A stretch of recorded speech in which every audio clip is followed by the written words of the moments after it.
بسم الله الرحمن الرحيم. نحمده ونصلي على رسوله الكريم. أما بعد، أعوذ بالله من الشيطان الرجيم. بسم الله الرحمن الرحيم.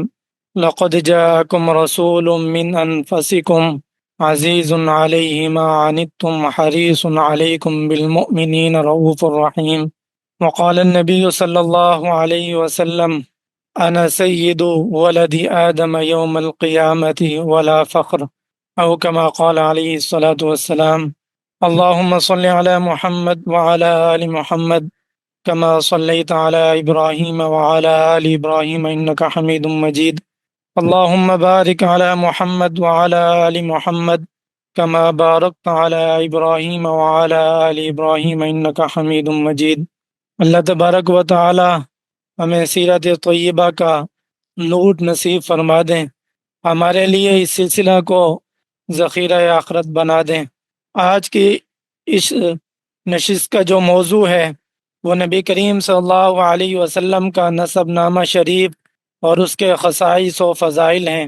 اور اسی کے ساتھ ساتھ نبی کریم صلی اللہ علیہ وسلم کے بعض اجداد کا مختصر تعارف بھی انشاءاللہ آ جائے گا۔ ابھی آپ کے سامنے قرآن کریم کی آیت کریمہ کی تلاوت کی گئی، لقد جاءکم رسول من انفسکم۔ آپ نے اگر غور کیا ہو تو آپ نے سنا ہوگا کہ یہاں پر انفسکم میں نے پڑھا ہے، جبکہ قرآن کریم کے اندر تو لقد جاءکم رسول من انفسکم میں۔ قرآن کریم کی بعض آیات کریمہ کی مختلف قراءات ہیں، اور ہر قراءت کے اعتبار سے اس کا معنی الگ ہو جاتا ہے۔ تو جس طرح یہ آیت کریمہ لقد جاءکم رسول من انفسکم وارد ہوئی ہے، اسی طرح ایک اس کی قراءت لقد جاءکم رسول من انفسکم بھی ہے، یعنی فا کے ضمہ کے ساتھ بھی ہے اور فا کے فتح کے ساتھ بھی ہے۔ تفاسیر کی کتب میں موجود ہے کہ اس آیت کریمہ کو فا کے فتح کے ساتھ بھی پڑھا گیا، اور اسے پڑھنے کے بعد رسول اللہ صلی اللہ علیہ وسلم نے فرمایا: انا انفسکم نسبا وصہرا وحسبا لیس فی آبائی من لدن آدمی صفاح کلنا نکاح۔ انفسی کا مطلب یہ ہوتا ہے کہ تمہارے میں سے، تم میں سے تمہارے پاس ایک رسول ہے، اور انفس فا کے فتح کے ساتھ اس کا مطلب یہ ہے کہ عمدہ ترین نسب والے تمہارے پاس آئے۔ اس لیے اس آیت کریمہ کی تفسیر میں نبی کریم صلی اللہ علیہ وسلم نے فرمایا کہ تم میں سے سب سے عمدہ نسب والا میں ہوں، حسب و نسب کے اعتبار سے،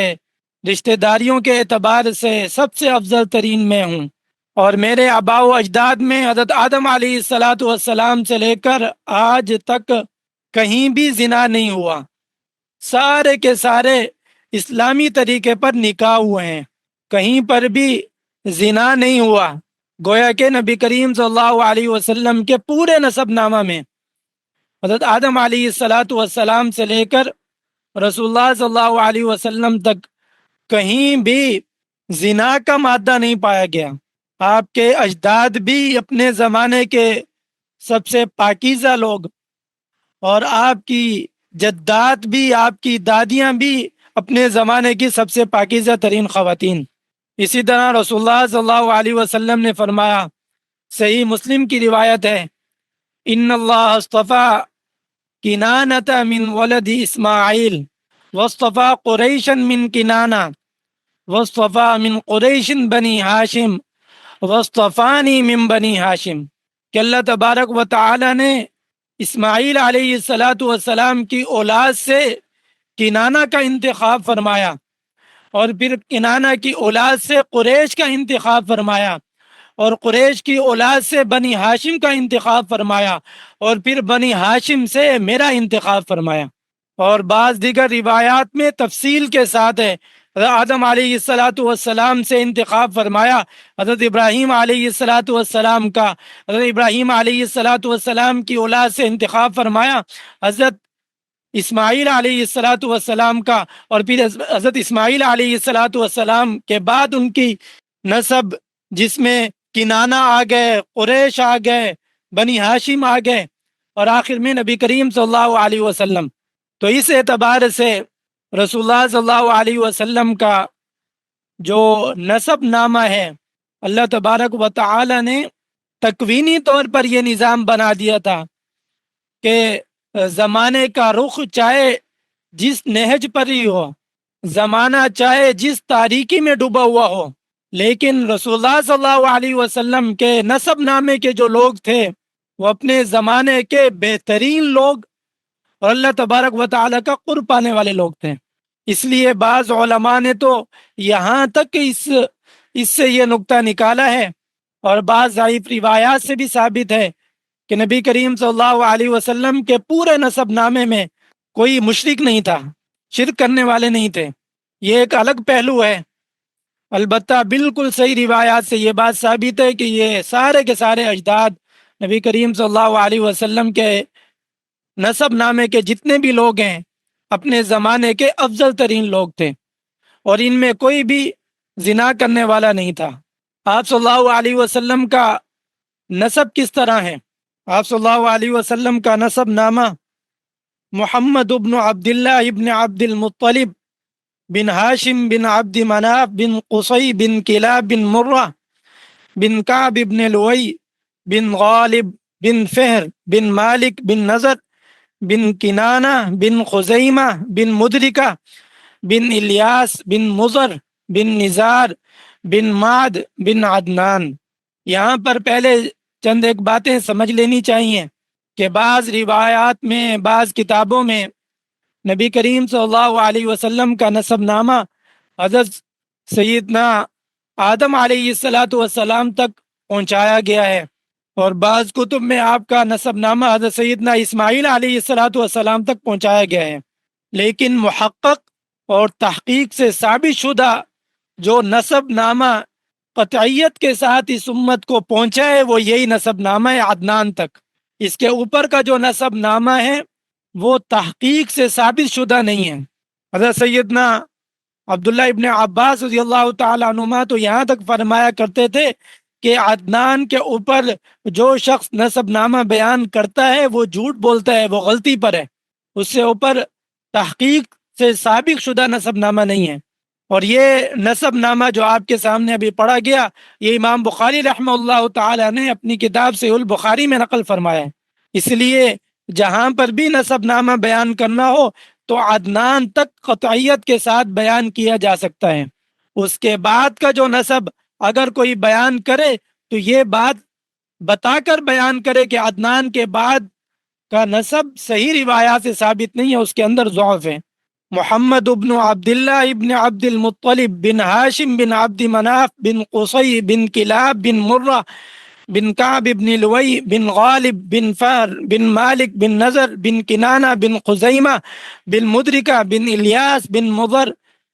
بن نزار بن معد بن عدنان۔ یہ رسول اللہ صلی اللہ علیہ وسلم کا نسب ہے والد ماجد کی طرف سے، اور رسول اللہ صلی اللہ علیہ وسلم کا نسب اپنی والدہ محترمہ کی طرف سے وہ ہے محمد ابن آمینہ بنت وہب بن عبد مناف بن زہرہ بن کلاب ابن مرہ۔ محمد ابن آمنہ بنت وہب بن عبد مناف بن زہرہ بن کلاب ابن مرہ۔ کلاب بن مرہ کے بعد مادری اور پدری جو نسب نامہ ہے یہ دونوں جمع ہو جاتے ہیں۔ اس کے بعد آگے کا سلسلہ نسب اسی طرح ہے جو ابھی بیان کیا گیا۔ نبی کریم صلی اللہ علیہ وسلم کے والد حضرت سیدنا عبداللہ رضی اللہ تعالی عنہ ہیں۔ حضرت سیدنا عبداللہ رضی اللہ تعالی عنہ یہ عبد المطلب کے بیٹے، انہیں ذبیح اللہ بھی کہا جاتا ہے، اور ذبیح اللہ کہنے کی وجہ یہ ہے کہ ان کے جو والد عبد المطلب تھے وہ اپنے زمانے کے بہت بڑے سردار اور اشراف میں سے تھے، اللہ تبارک و تعالی کے محبوب بندوں میں سے تھے۔ ان کی وجہ سے عرب والوں کو بہت خیر نصیب ہوئی۔ حضرت سیدنا اسماعیل علیہ الصلاۃ والسلام کے پاؤں سے جو چشمہ جاری ہوا تھا آب زمزم کا، وہ مرور زمانہ کے ساتھ چشمہ بالکل دب گیا تھا، ختم ہو گیا تھا، اوجل ہو گیا تھا، لوگوں کو اس کا نام و نشان تک معلوم نہیں تھا۔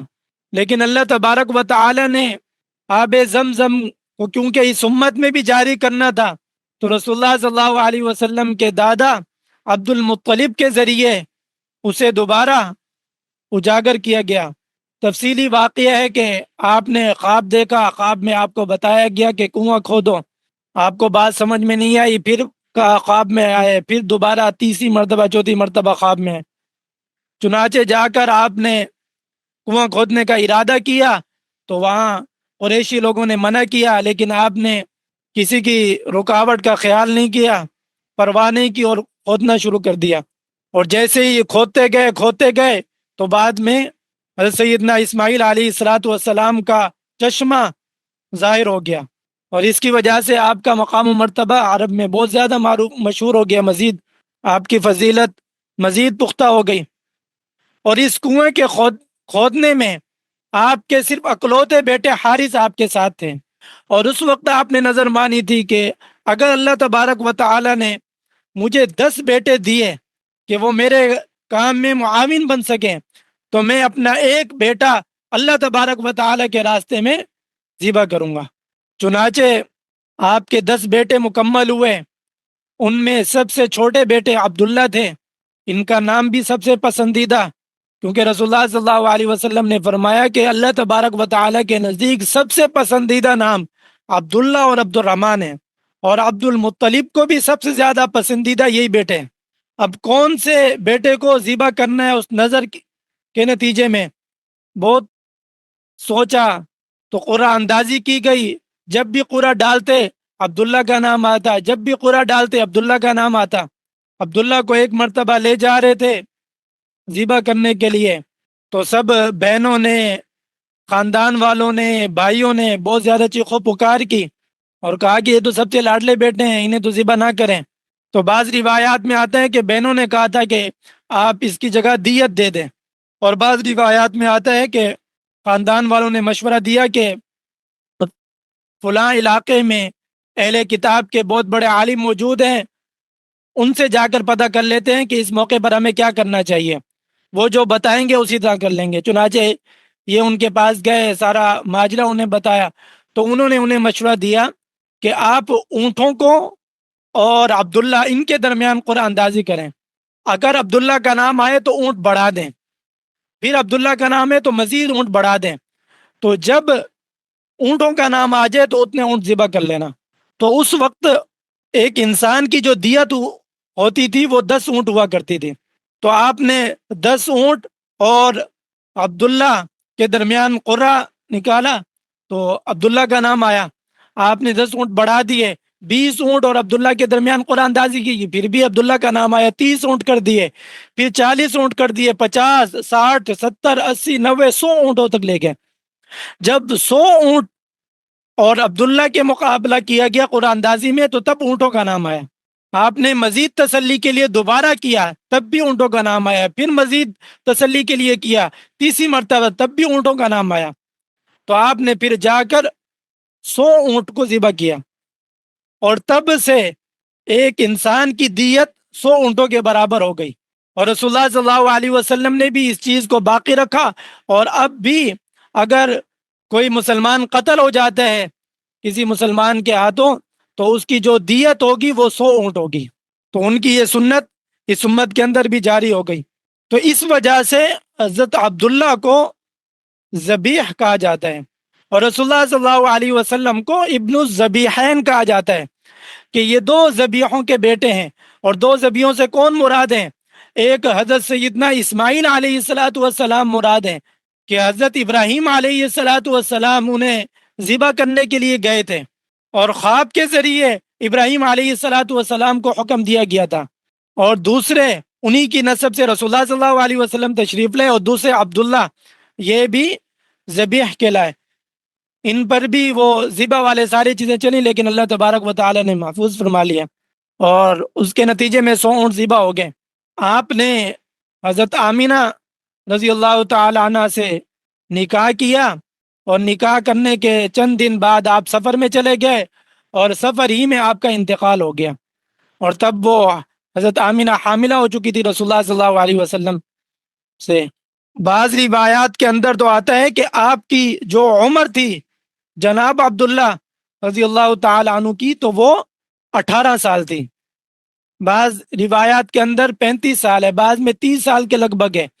لیکن علماء فرماتے ہیں کہ صحیح ترین قول یہ ہے کہ 18 سال آپ کی عمر تھی جب آپ کا انتقال ہو گیا، بالکل عین جوانی کے اندر آپ کا انتقال ہو گیا تھا۔ یہاں پر ایک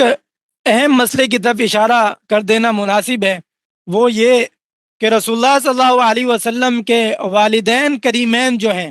ان کا انتقال اسلام پر ہوا تھا، فطرت پر ہوا تھا، یا جاہلیت پر ہوا تھا، یا کفر پر ہوا تھا؟ اس کے متعلق مختلف روایات بھی منقول ہیں، اور علماء کے مختلف موقف بھی ہیں۔ ان میں سے 4 قابل ذکر ہیں جن کو ذہن میں رکھنا چاہیے۔ پہلا قول تو یہ ہے، حضرات والدین کریمین جو تھے یہ اہل فطرت میں سے تھے، اور اہل فطرت کا مطلب یہ ہے کہ ان تک کسی آسمانی مذہب کی دعوت نہیں پہنچی تھی۔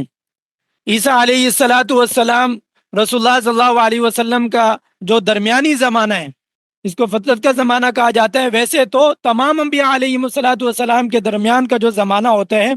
جہاں پر پہلے نبی کی دعوت ختم ہو جاتی ہے اور ان تک دعوت نہیں پہنچ پاتی، اسے فطرت کا زمانہ کہا جاتا ہے۔ تو یہ دونوں فطرت کے زمانے کے تھے، اور جو اہل فطرت ہیں ان کے متعلق حکم یہ ہے، روایات سے یہ معلوم ہوتا ہے کہ کل قیامت کے دن اللہ تبارک و تعالی ایک امتحان رکھیں گے۔ ان میں سے جو اہل جنت ہوں گے وہ ایمان لے آئیں گے، وہ جنت میں چلے جائیں گے، جو جو جہنمی ہوں گے وہ امتحان میں کامیاب نہیں ہو پائیں گے تو وہ دوزخ اور جہنم میں چلے جائیں گے۔ اور رسول اللہ صلی اللہ علیہ وسلم کے والدین لازمی سی بات ہے کہ اہل جنت میں سے ہوں گے انشاءاللہ تعالی۔ تو اس لیے اہل فطرت کے ہونے کے اعتبار سے کل قیامت کے دن ان کا امتحان ہوگا، اور امتحان میں کامیاب ہو کر یہ جنت میں جائیں گے۔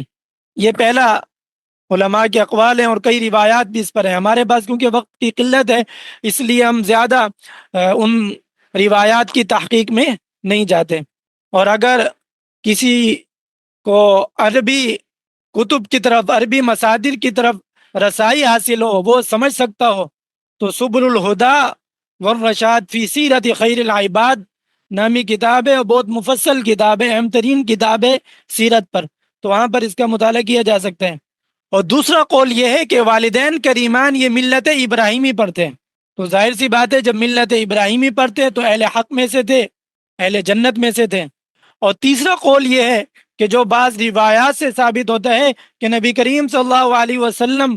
کے معجزات میں سے ایک معجزہ یہ تھا کہ اللہ تبارک و تعالی نے نبی کریم صلی اللہ علیہ وسلم کے لیے ان کے والدین کو زندہ فرما دیا تھا، اور زندہ ہو گئے تھے، اور وہ ایمان لے آئے تھے رسول اللہ صلی اللہ علیہ وسلم پر، انہوں نے کلمہ پڑھا تھا، اس کے بعد دوبارہ ان کی روح رخصت ہو گئی اور دوبارہ انہیں دفن کر دیا گیا۔ تو یہ بھی بعض روایات سے ثابت ہے، اگرچہ وہ روایات ضعیف ہیں لیکن اس قدر ضعیف نہیں ہے کہ انہیں موضوع کہا جائے۔ بعض لوگوں نے انہیں موضوع کہا ہے لیکن وہ درست نہیں ہے، یہ موضوع روایات سے ثابت نہیں ہے، روایات سے ثابت ہے، اگرچہ وہ روایات کچھ کمزور ہیں، اور کئی روایات سے ثابت ہے، ان تمام کو ملایا جائے تو وہ قابل بیان کی حد تک پہنچ جاتے ہیں۔ اور چوتھا قول جو قابل بیان ہے اس حوالے سے وہ یہ ہے کہ توقف اختیار کیا جائے والدین کریمین کے متعلق، کہ ان کے لیے کوئی حتمی فیصلہ نہ کیا جائے کہ وہ اہل جنت میں سے ہیں یا اہل جہنم میں سے ہیں، مسلمان ہیں یا کافر ہیں۔ توقف اختیار کیا جائے، ہمارے پاس جو چیزیں صراحت کے ساتھ، قطعیت کے ساتھ موجود ہیں ان کا ایمان لایا جائے، ان کا اظہار کیا جائے، ان جیسے مسائل کو اللہ تبارک و تعالی کے سپرد کر دیا جائے۔ کل قیامت کے دن اللہ تبارک و تعالی ساری دنیا کے سامنے ظاہر کر دیں گے تو خود بخود پتہ چل جائے گا۔ تو اس لیے ان مسائل میں زیادہ باریکیوں میں نہیں جانا چاہیے، یہ اہل توقف کے، اور کئی مسائل میں عافیت والی اور اسلم والی جو رائے ہوتی ہے وہ یہی توقف والی ہوتی ہے کہ اللہ تبارک و تعالی نے بعض چیزیں قیامت کے لیے چھوڑ دی ہیں۔ تو یہ جناب عبداللہ رضی اللہ تعالی عنہ کا مختصر سا تعارف تھا، اور ان کے بعد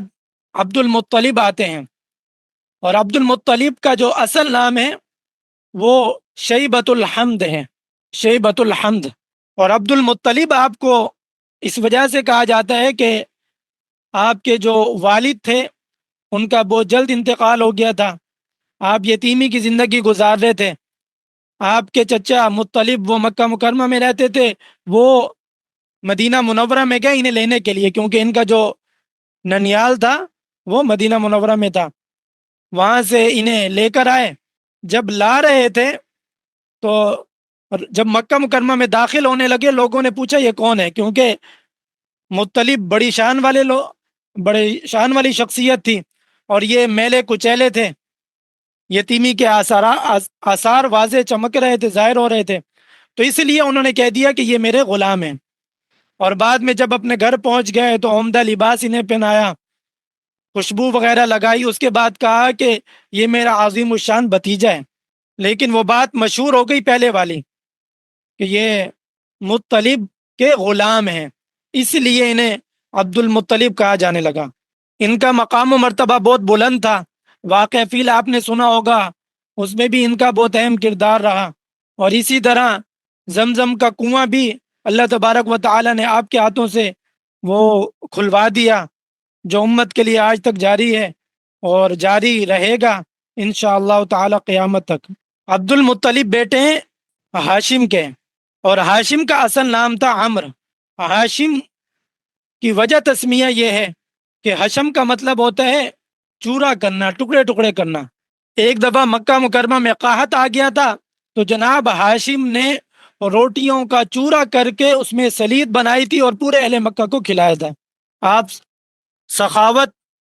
اور فیاضی میں بہت زیادہ مشہور تھے، اس وجہ سے بھی آپ کو ہاشم کہا جانے لگا۔ اور آپ کا چرچا صرف عرب میں نہیں تھا، بلکہ ارد گرد کی جو سلطنتیں تھیں وہاں تک بھی آپ کا چرچا تھا۔ اور بعض روایات میں تو یہاں تک آتا ہے کہ روم کے بادشاہ نے آپ کو خط لکھا تھا کہ آپ کے حسن و جمال، سخاوت و فیاضی کی خبریں ہم تک تواتر سے پہنچی ہیں، بہت زیادہ پہنچی ہیں۔ ہم چاہتے یہ ہیں کہ ہماری ایک بیٹی ہیں بہت خوبصورت جمیل، وہ آپ کو دے دیں تاکہ آپ انہیں اپنی زوجیت میں لے لیں، لیکن آپ نے انکار کر دیا۔ روم کے بادشاہ کا اصل مقصد یہ تھا، کیونکہ ہاشم کی پیشانی پر نور نبوت چمکتا تھا، پتہ چلتا تھا کہ ان کی نسل سے کوئی نہ کوئی نبی آئیں گے، تو اس لیے ہر آدمی کی یہ خواہش ہوتی تھی کہ ہمارا نکاح ان کے ساتھ ہو جائے۔ جناب عبداللہ رضی اللہ عنہ کے ساتھ بھی ایسا ہوا تھا کہ ایک خاتون یہودی تھی، تو وہ ایک مرتبہ اس نے اپنے آپ کو پیش کیا، اور بعد میں جب وہاں سے گزر ہوا نکاح کے بعد، تو اس عورت نے خود وضاحت کی کہ میں کوئی خراب عورت نہیں ہوں، زانیہ نہیں ہوں، بلکہ آپ کی پیشانی پر نور نبوت ہے، اور میں یہ چاہتی تھی کہ وہ میرے پاس بھی منتقل ہو جائے، میرے نسب سے وہ پھر آگے جا کر کوئی نبی آ جائیں، لیکن یہ میرے نصیب میں نہیں تھا، تو اس لیے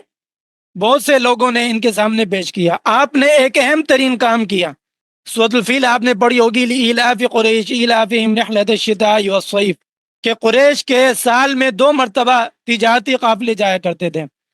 گرمی کے موسم میں شام کی طرف اور سردی کے موسم میں یمن کی طرف۔ اور گرمی اور سردی کے یہ جو تجارتی قافلے روانہ کرنے کی جو سنت جاری کی تھی، جو طریقہ جاری کیا تھا، وہ حضرت ہاشم نے کیا تھا۔ اور ارد گرد ملوک کے ساتھ آپ کا تعلق تھا، جس طرح کہ ابھی بتایا کہ ان کے خطوط آتے تھے، تو آپ نے انہیں جا کر کہا تھا کہ ہمارے جو قافلے سال میں 2 مرتبہ آئیں گے، انہیں آپ تکلیف نہیں پہنچائیں گے، کیونکہ راستے میں بہت زیادہ ڈاکہ وغیرہ لگا کرتا تھا۔ اور یہ ہاشم بیٹے ہیں عبد مناف کے۔ امام شافعی رحمہ اللہ کا فرمان ہے کہ عبد مناف کا نام مغیرہ تھا، اور مغیرہ یہ ان کا وصفی نام ہے، کیونکہ آپ دشمنوں پر خطرناک طریقے سے حملہ کرنے والے تھے، اس لیے آپ کو مغیرہ کہا جانے لگا۔ اور آپ بیٹے ہیں قصی کے۔ قصی بڑے حکیم اور دانا تھے۔ قصی یہ قصی کا مطلب ہے کہ متفرق چیزوں کو جمع کرنا، کیونکہ آپ نے قریش کے متفرق قبائل کو ایک جگہ پر جمع کیا تھا۔ قریش بہت بکھرے ہوئے قوم تھی، لیکن آپ نے جا کر ان سب کو جمع کیا تھا۔ اور آپ نے عرب کے اندر بہت اہم چیزوں کو ایجاد کیا، ان میں دار الندوہ تھا جس میں مشورہ کیا جاتا تھا، اس کی ایجاد آپ نے کی تھی۔ اسی طرح حجابت، سقایت اور رفادت، ان کا سلسلہ بھی آپ نے جاری کیا تھا۔ حجابت کا مطلب ہے کہ بیت اللہ کی پہرہ داری، سقایت کا مطلب ہے کہ حجاج کو پانی پلانا، رفادت کا مطلب ہے کہ یتیم، فقراء، مساکین اور حجاج کی ضروریات پوری کرنا، اور دارالندوہ کی جو مجلس تھی وہ بھی سب سے پہلے آپ نے کی تھی، اور لیوا، سب سے پہلے جو جھنڈا بنایا گیا تھا، خصوصی جھنڈا، وہ آپ نے بنایا تھا تاکہ اس کے تحت سارے کے سارے یہ لوگ جمع ہو جائیں۔ تو آپ کا جو مقام تھا وہ بہت زیادہ بلند تھا۔ یہ بیٹے ہیں کلاب کے، اور کلاب کلب کی جمع ہے قریشیوں کا۔ ہاں، یہ ایک بہت مشہور بات ہے کہ وہ اپنے بیٹوں کے نام خون خوار جیسی چیزوں کے نام پر رکھا کرتے تھے، اور اپنے غلاموں کے جو نام ہوتے تھے وہ نفع دینے والی چیزوں کے مطابق رکھتے تھے تاکہ غلاموں سے خدمت لی جا سکے، اور بیٹوں سے اولاد کو جنگجو بنایا جائے۔ کلاب چونکہ شکار کے بہت زیادہ شوقین تھے، اس لیے آپ کا نام کلاب پڑ گیا۔ آپ بیٹے مرہ کے، اور مرہ مرارت سے ہے جس کے معنی تلخی کے ہیں، کیونکہ آپ دشمنوں کے لیے بہت تلخ تھے، بہت بہادر تھے، اس لیے آپ کو مرہ کہا جانے لگا۔ اور یہ بیٹے ہیں کعب کے، اور کعب وہ شخصیت ہیں، یعنی کعب کی نسل سے آتے ہیں، اور کعب وہ شخصیت ہیں کہ جنہوں نے سب سے پہلے جمعے کے دن لوگوں کو جمع کرنا شروع کیا تھا۔ اس سے پہلے جمعے کے دن کو یوم العروبہ کہا جاتا تھا، بعد میں آپ نے جا کر اسے یوم الجمعہ کا نام دیا، اس میں لوگوں کو جمع کیا کرتے تھے اور لوگوں کے ساتھ خطبہ دیا کرتے تھے، حمد و ثنا کیا کرتے تھے۔ اس سے پہلے فہر ہے، بعض لوگ کہتے ہیں کہ جو فہر ہے یہ قریش کا لقب ہے، اور بعض لوگ کہتے ہیں کہ اصل نام قریش ہے اور فہر لقب ہے۔ قریش کن کی اولاد تھے؟ بعض لوگ کہتے ہیں کہ وہ فہر کی اولاد سے تھے، بعض لوگ کہتے ہیں کہ نظر بن کنانہ کی اولاد سے تھے،